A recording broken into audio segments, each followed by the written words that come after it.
don't you do the intro? You say that every time you do the intro. I'm not going to argue with her. Pam and Johnny. Pam and Johnny live from Las Vegas!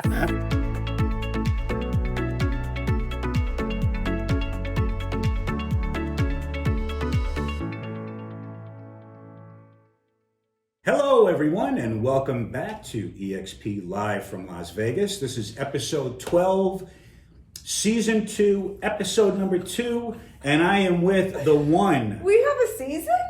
Yeah, we have a season. Wow, yeah, season 2. Well, I just made that up, actually. We don't have a season, but I guess I've been streaming too much Netflix lately. I don't know what's going on. Probably. But anyway, that's amazing. I want to welcome the one, the only, my co-host, the Jefe. Is it Jefe? Is it? Can you call a female a Jefe?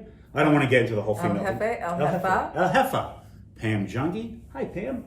Hi, we just made that up too. I don't really think El Jefa is a thing. It's not.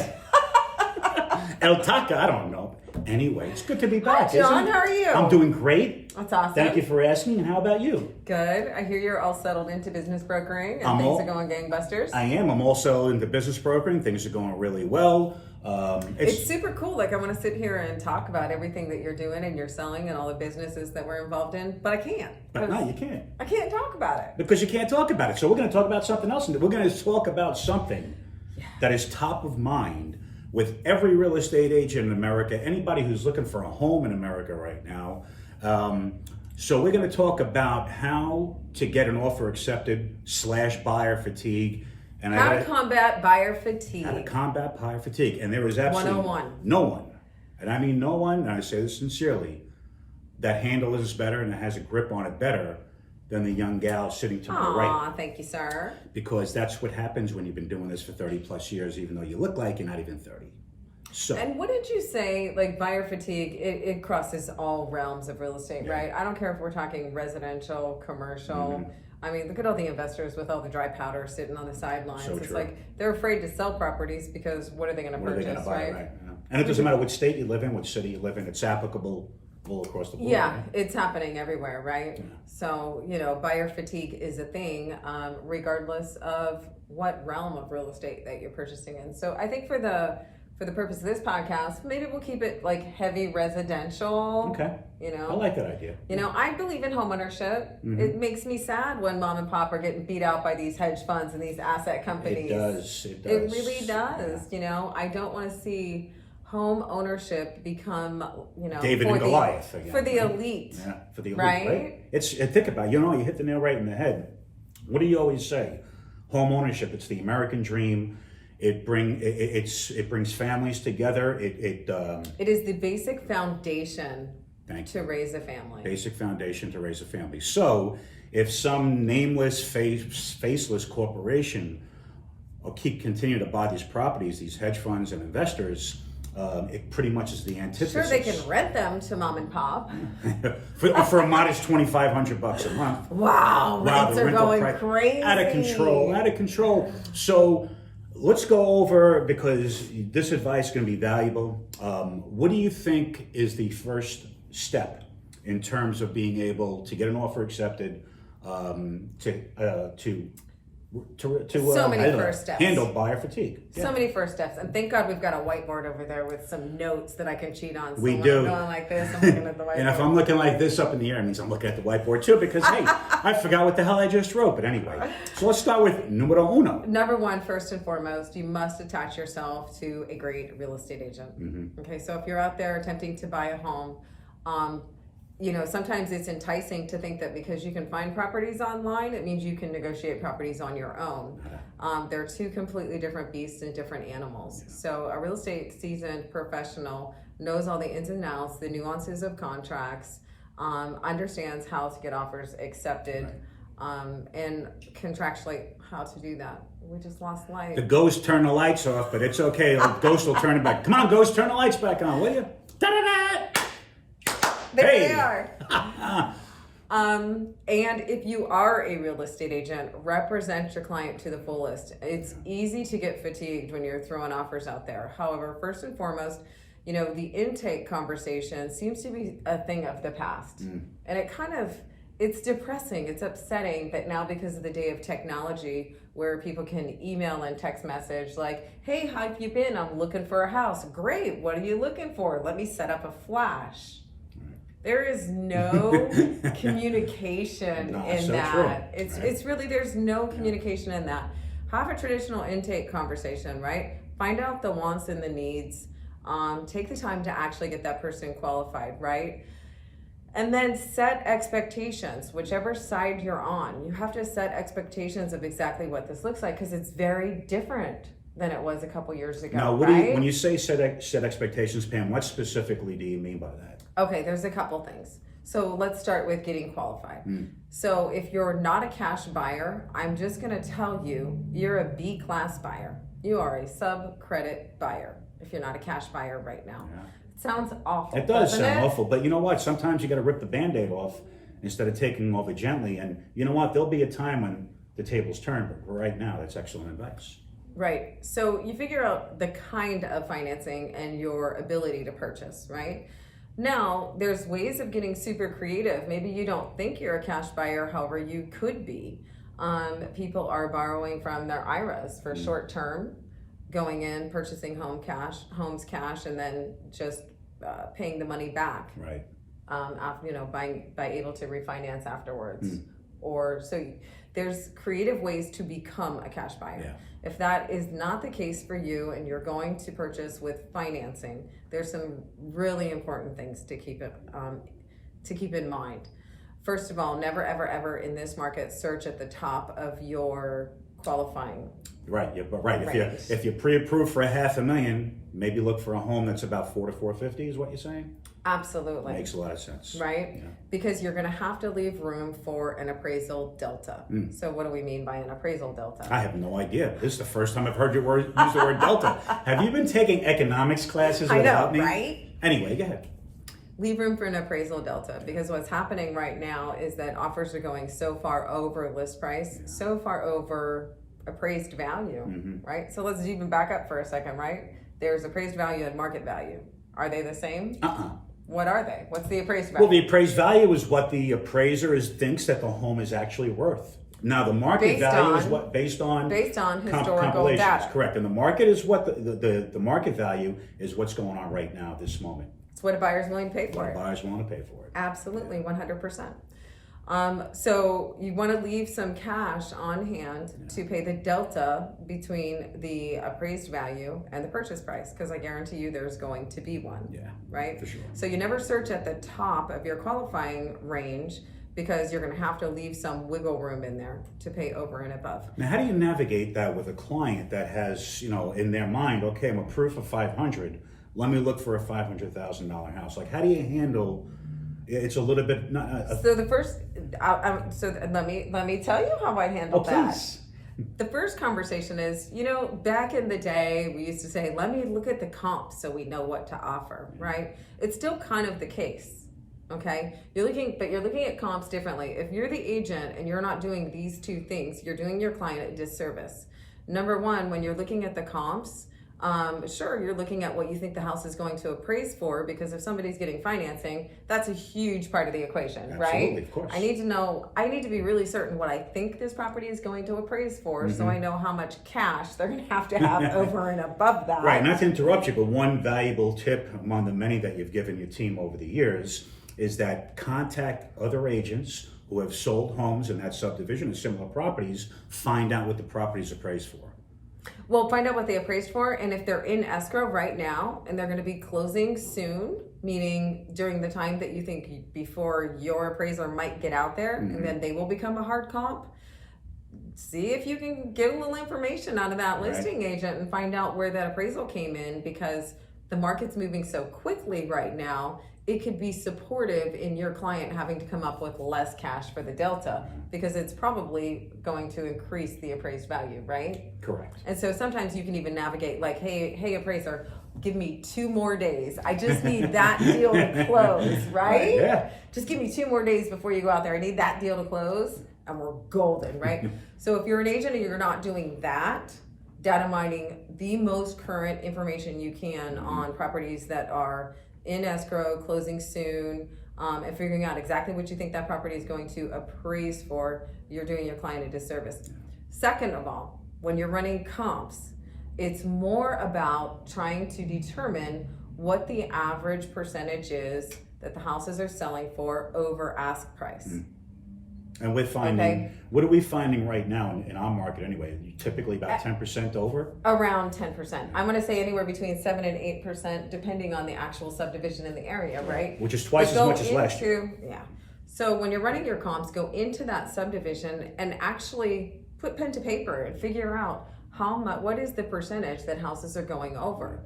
Because if your client doesn't have that capability, they're likely not going to be the winning bid, right? Great point. So, if the houses are selling for 10% over in Summerlin, which in Las Vegas is one of the most highly coveted areas to live in. In fact, Howard Hughes was named the #1 master plan community in the country.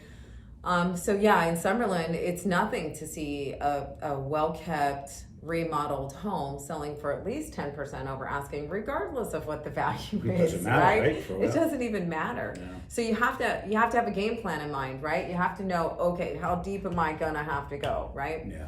And not every seller has the same needs, wants, and desires.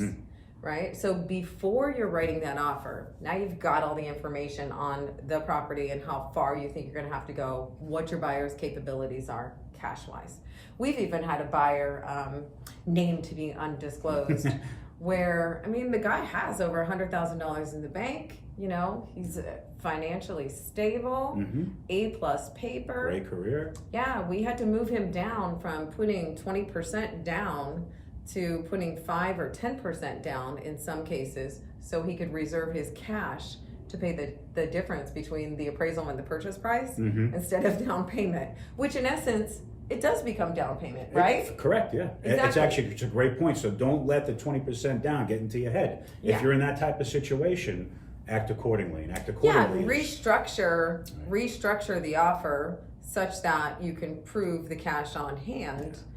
Qualification on paper, cash on hand to cover the difference, to be in a better position to win that bid. Great advice.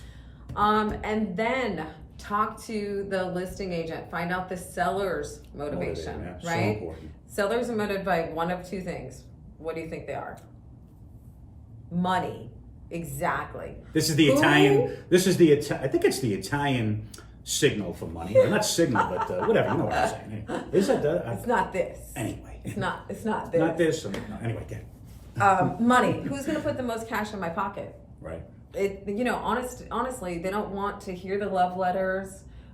They don't want to see the faces behind the written paper. Yeah. They just want to know who, at the end of the day, is going to put most cash in their pocket.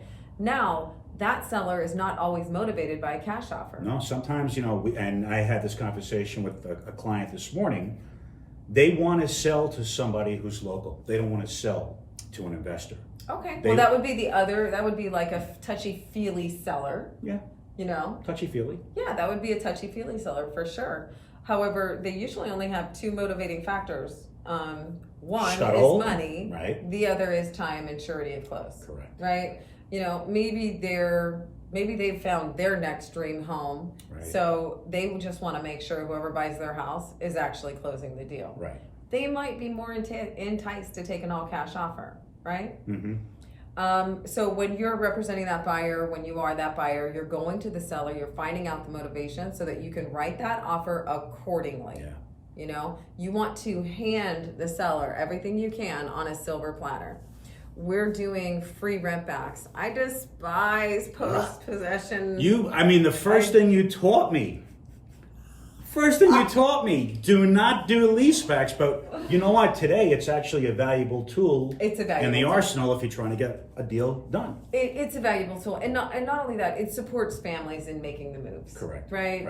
So when done correctly, use a post-possession addendum. Please don't practice law and make up your own terms in a purchase agreement. In Nevada, in Las Vegas, LVR, we actually have a post-possession addendum that covers who's taking care of the repairs. Listen, if you're in a post-possession status and the air conditioner goes and it's August and 115 degrees out in Viva Las Vegas, Who's paying to fix that bitch? Me. Well, you know. Well, I don't mean me. I guarantee you, an agent is not going to cover all of the things, the steps, and the items necessary just by writing some additional terms on page 10 under additional terms and conditions.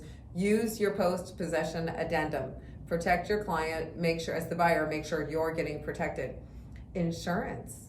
Hey, listen, when the seller is staying in the property after they own it, they should be switching their insurance from a homeowner's policy to a renter and a landlord policy, and the buyer now has kind of a landlord policy. It's very weird, right? It's very intricate. Yeah. But everybody wants to make sure that all the bases are covered, and that, you know, I don't know why I'm cussing a lot today, but if the shit hits the fan, you just want to know who's responsible and Exactly. who's paying for it. You know, somebody's smoking on the couch and sets the house on fire. You want to know, hey, who's going to have to pay for that? And then also, you know, another great point in terms of the lease backs over here in Nevada. You know, you don't want to go beyond 60 days because you will be at that point entering into a lease agreement, right? Yeah. Is that again practicing law? Right. I'm not an attorney, and also what comes into play with that is financing, right? Yeah. So if a buyer is getting owner-occupied financing, technically, you should not be giving more than a 60-day post-possession for the seller, because you don't want the bank knocking on the door to do the occupancy verification and you're not there. Because guess what? That would be mortgage fraud. Wow, that's a great point. I mean, not that that's what it was intended. Right. Doesn't mean what the intention is. It's what the actual act is. Exactly. That's what it could turn out to be. But again, I don't practice law.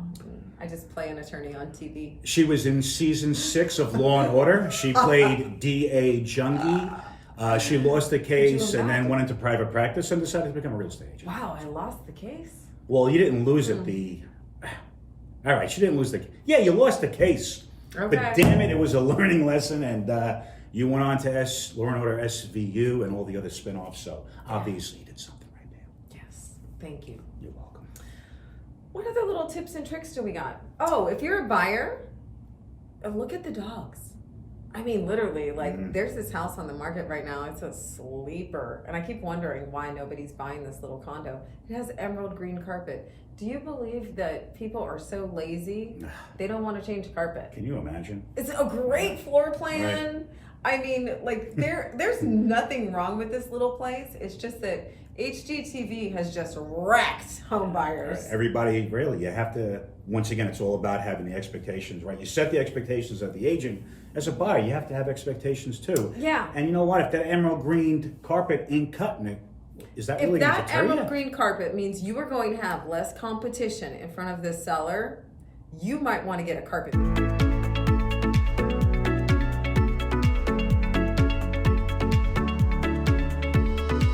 Here we are, we're talking about how to combat buyer fatigue, right? Yeah. It is a very relevant conversation. People have been going through this for quite a while now, but I mean, how long do you think this is going to last? Honestly, interest rates are going up, inflation is crazy. I mean, we're probably headed to a bubble, right, John? I don't know about that, Pam. I mean, look, interest rates are definitely top of mind of every conversation, but the fact of the matter is that homes, at least right now, in our market, any market throughout the country, supply and demand is the number one factor. So it really doesn't matter in terms of interest rates, especially with cash buyers. Cash buyers, they don't give a good hoot about what mortgage rates are. Don't let interest rates, mortgage rates get inside your head or your client's head. Everything is based on supply and demand. Yeah, there's a couple things going on. The supply shortage is real, and it's not going to be corrected overnight. People still need homes. Yeah. And the second thing is that I bought my very first house when I was 21 years old. So that was 22 minutes ago. That was 31 years ago, and my interest rate was 5.5. I'll never forget the day I locked at 5.5%, and it was beautiful. It was phenomenal, 5.5%, right? Like, so interest rate, it's still relatively cheap to borrow money right now. I think so. Right? Especially for a long-term investment like a home. No doubt. First place I bought, I was paying almost 10% on my mortgage. mortgage. Yeah, well, I got in the business during the savings and loan crisis, and interest rates were like 12 and 14%. I was 17. I didn't know you could walk in a bank and get a loan because nobody did it. And that's what's going to happen. All those people who have like 2.5%, 3% interest rates, they should keep that mortgage on that house forever, because when the market does change and gets crazy, they can sell that house just because of the mortgage on it and sell it for a premium, and somebody will assume that mortgage just because the interest rate is so low. That's a great point. You're 100% right. Oh, it's a whole new market out there waiting to explode. So anyhow. Great, once again, great advice from Pam Junkie. This is 30 plus years experience talking. We hope that you got a lot of value out of this and learned a thing or two, or at least maybe reinforced a couple of things in your mind that you might have been thinking. And at the end of the day, don't give up. No. You know, you likely will not get your first offer accepted. Might not even get your second offer accepted. Third, 10th offer. However, don't give up.